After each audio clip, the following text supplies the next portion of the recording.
Good morning, students. In previous lecture, we discussed about a type of animal tissue named epithelial tissue. And as we have already discussed about various types of animal tissues on the basis of the function which they are performing. Now, the second type of animal tissue which we are going to discuss today is connective tissue. Let us start. Connective tissue is the most abundant, widespread, and varied of all tissues present in our body. And it also has the widest variety of functions because it is spread everywhere in our body, and this is the main tissue which binds each and every type of tissue and organ in our body. You can consider construction of a building. You are having various iron rods, various bricks, type of stones, type of tiles, wood, but all these things will not be able to construct a building until and unless you don't have any binding material, that is cementing material. So connective tissue is a kind of tissue which binds and you can say link various types of tissues to each other. So this is the very important tissue in our body. Connective tissue is the tissue that connects, binds and supports all other type of tissues in our body. It contains basically three type of components.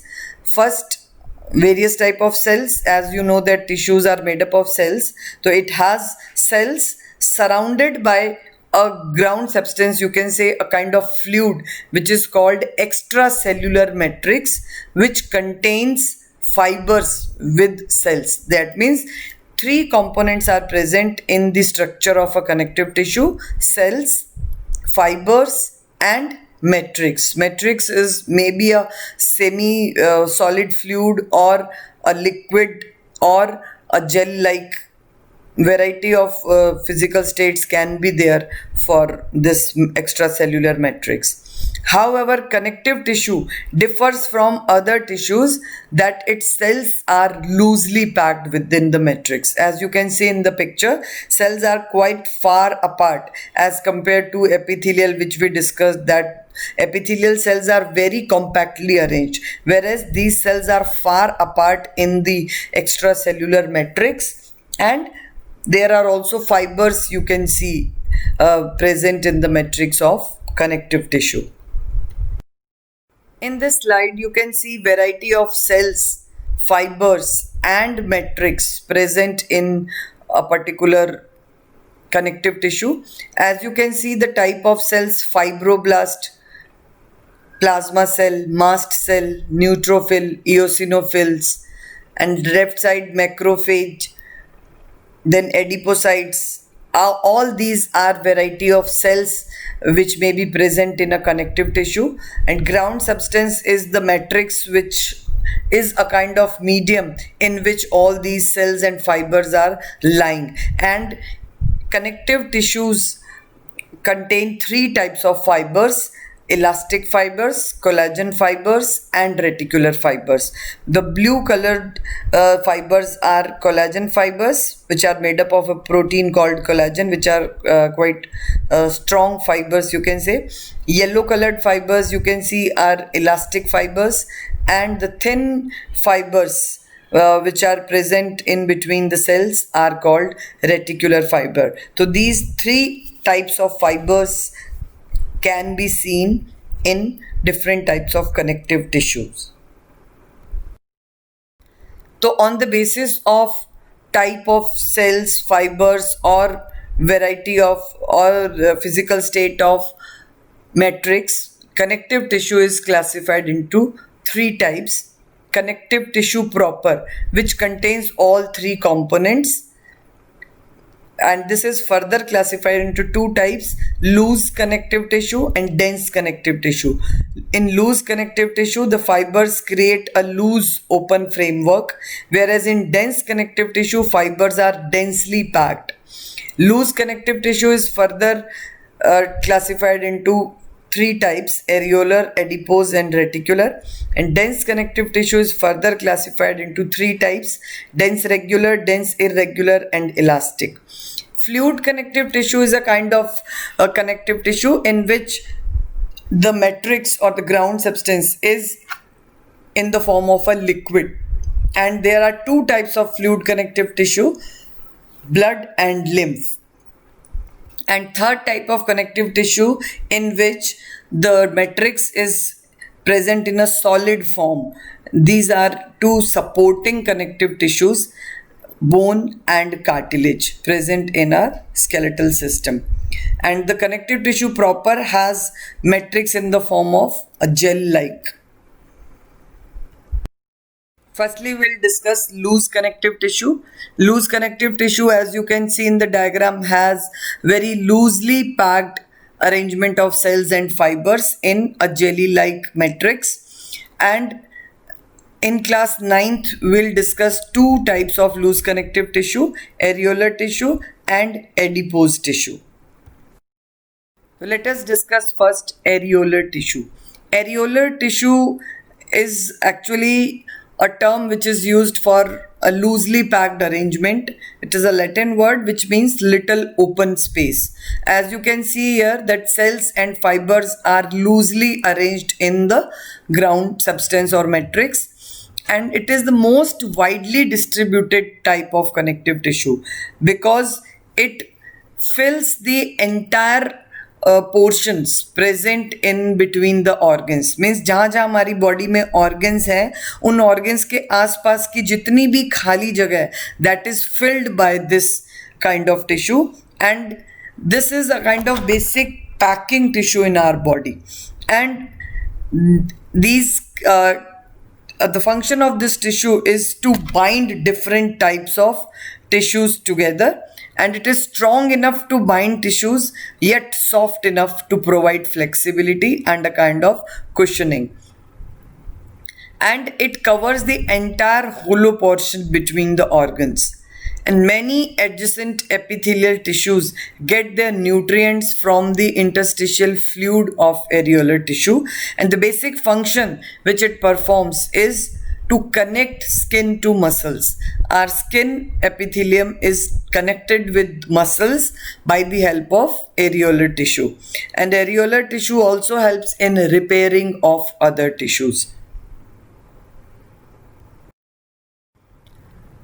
Next second type of loose connective tissue is adipose tissue. Adipose, the term is taken from Latin, which means fat or lipids. It is so named because its cells are specialized to store fat and called adipocytes. As you can see in the diagram, the cells have a large vacuole type structure which is actually a fat droplet, and this fat droplet is so large that the nucleus is shifted at the peripheral region or at the side of the cells. So this is a special type of cells which is you can say adapted to store fat globules or lipids. Means whatever the fat our body is consuming, it is stored in these adipose cells, adipocytes. And this tissue is present beneath the skin. Skin के नीचे ये present होता है, वहाँ ये एक तरह का cushion बना रहा है हमारी skin के नीचे, and it is also present around kidneys and eyeballs, where it basically provides a kind of protection by giving or by providing cushioning due to fat layer present in these tissues. And it helps to store energy in the form of lipids. It helps to prevent heat loss from body and hence provides heat insulation. It also helps as a shock absorber for delicate organs. Second type of connective tissue is dense connective tissue. Dense connective tissue, as the name suggests, the fibers and cells are densely packed in a gel-like matrix, and dense regular tissue is further classified into dense regular and dense irregular connective tissue on the basis of arrangement of fibers. But here in class 9th we will discuss two types of dense regular connective tissue, that are tendons and ligaments. As you can see in the diagram, tendons and ligaments are both a type of dense connective tissue in which fibers are densely arranged in a regular manner parallel to each other, and these kind of tissues are actually responsible for holding bones and muscles.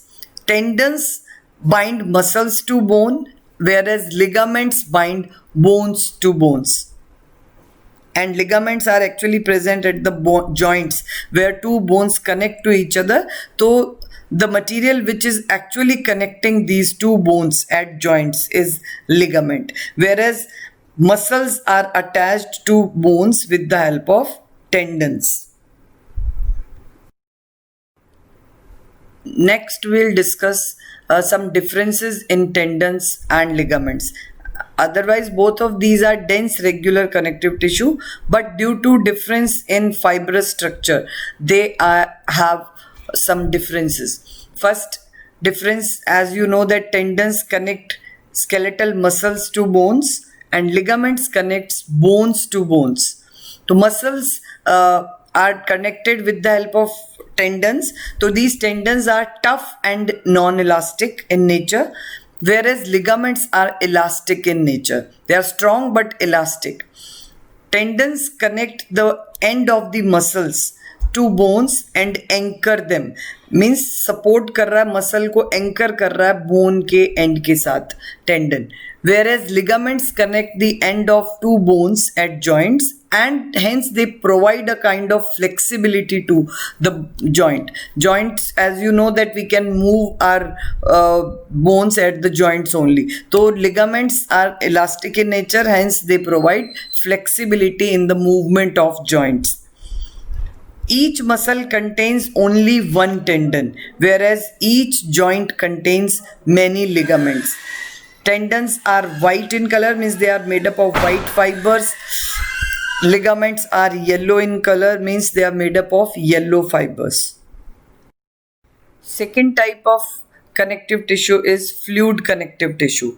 As the name suggests, its matrix is a kind of fluid, and there are two different fluid connective tissues in our body: blood and lymph.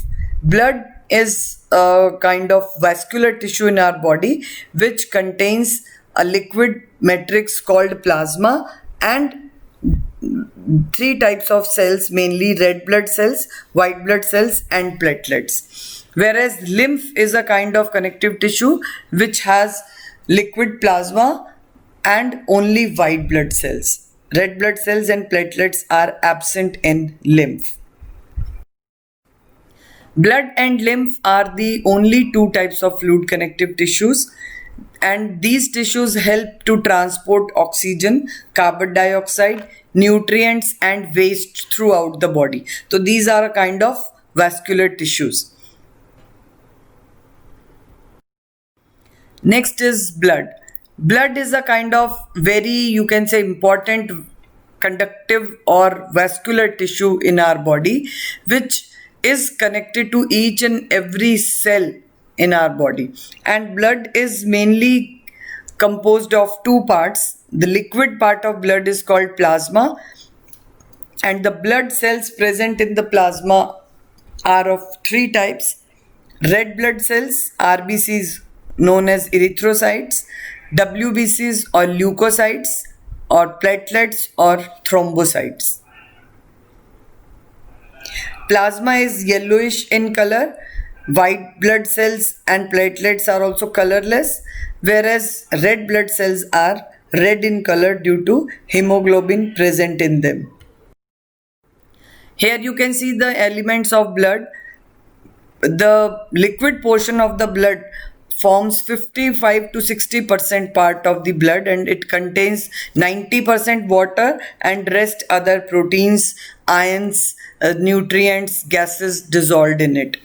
And then 40 to 45% of blood is made up of three types of cells, out of which the major proportion is red blood cells. About 41% of blood is red blood cells.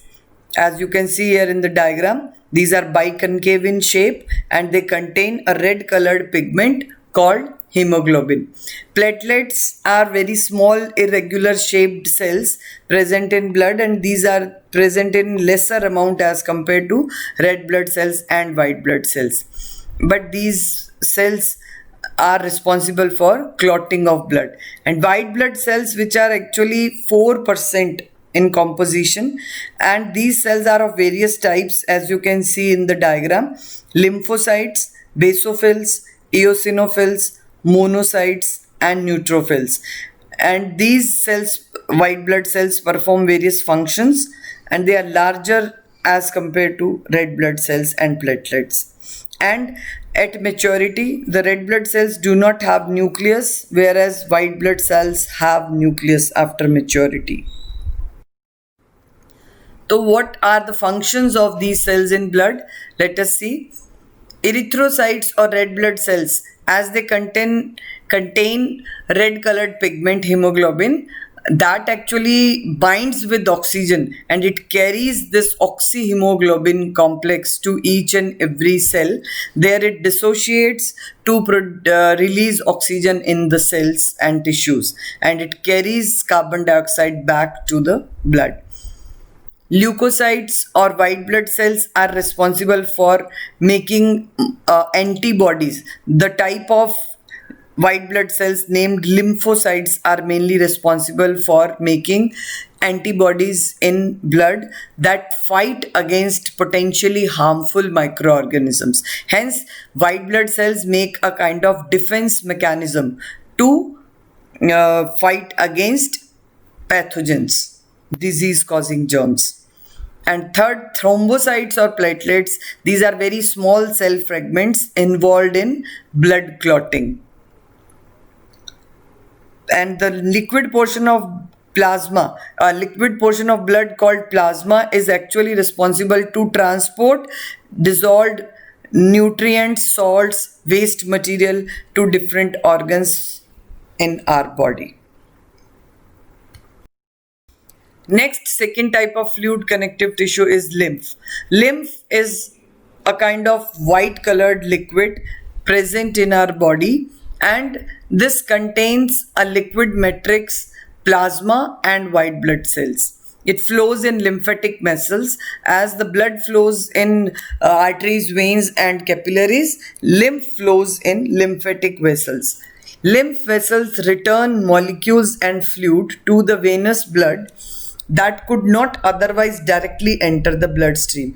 Means जिन body parts में से molecules या fluid जो veins में waste material अगर किसी वजह से एंटर नहीं हो पाता डायरेक्टली, तो लिम्फ वहाँ से उन वेस्ट मटेरियल को कलेक्ट करके ब्लड में पहुँचाता है, वेन्स में पहुँचाता है. Specialized lymphatic capillaries transport absorbed fats away from the intestine and deliver these molecules to the blood. और कुछ स्पेशल लिम्फेटिक कैपिलरीज ट्रांसपोर्ट करती हैं एब्जॉर्ब्ड फैट्स को इंटेस्टाइन से ब्लड तक. Blood and lymph system collectively form immune system of body. As blood mainly consists of white blood cells, so this is also responsible to make antibodies in our body to fight against infection. So our immune system depends on both blood and lymph. Third type of connective tissue is supportive or skeletal tissue. This is supportive, as the name suggests. It is a quite hard tissue and made up of solid matrix. And this solid matrix containing supportive tissue is of two types: bones and cartilage. Bones are the hardest of all connective tissues, you can say, and this is very hard due to the presence of calcium and magnesium phosphate salts in the solid matrix. And in spite of having this calcium and magnesium salts, it also contains certain organic substances like sugars and proteins in its matrix, and it contains a kind of cells called bone cells, which are present in cavities called lacunae, as you can see here in the diagram. And these lacunae are arranged in circular manner to form Haversian canal. And the functions of bone tissue is to protect and support the body in the form of entire skeleton. The our entire skeleton is made up of bone tissue, and bones also form levers for movement, because you know that you can move, locomote through your legs and arms. So these all bones help us in movement. And bone marrow, a kind of part of the bones which form red blood cells. And also bone stores calcium and phosphorus in the form of salts. Next type of supporting connective tissue having solid matrix is cartilage.